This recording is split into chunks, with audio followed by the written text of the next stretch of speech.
Hello नमस्ते सबैजनालाई। मेरो नाम गङ्गु छेत्री र यो म भिडियो किन बनाउँदैछु भन्दाखेरि मलाई बनाउनु मन थिएन। किन बनाएको भन्दाखेरि चाहिँ जति पनि कमेन्ट गर्नुभएको छ दाजुभाइ दिदीबहिनी सबैजनालाई एउटा सानो मेसेज मेरो तर्फबाट।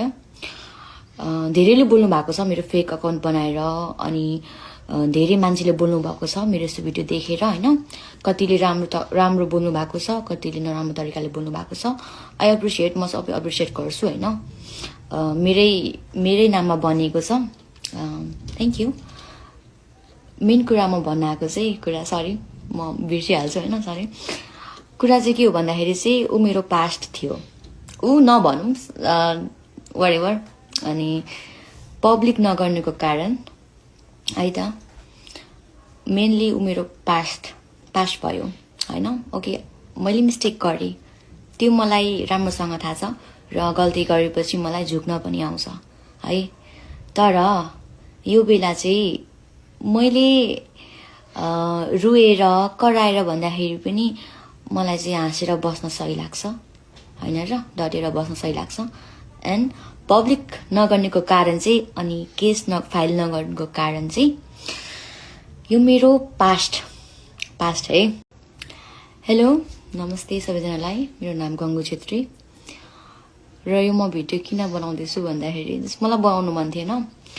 किन बनाएको भन्दाखेरि चाहिँ जति पनि कमेन्ट गर्नुभएको छ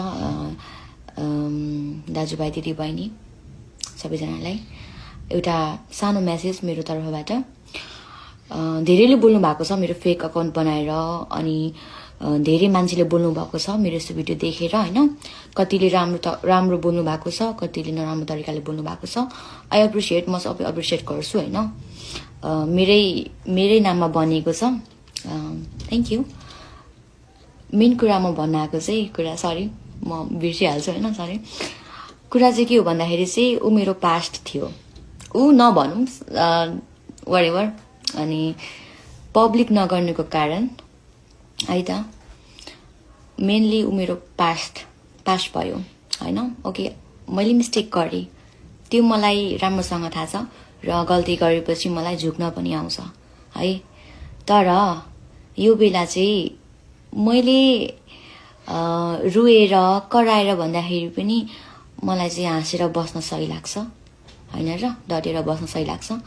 एन्ड पब्लिक नगर्नेको कारण चाहिँ, अनि केस फाइल नगर्नुको कारण चाहिँ यो मेरो पास्ट है।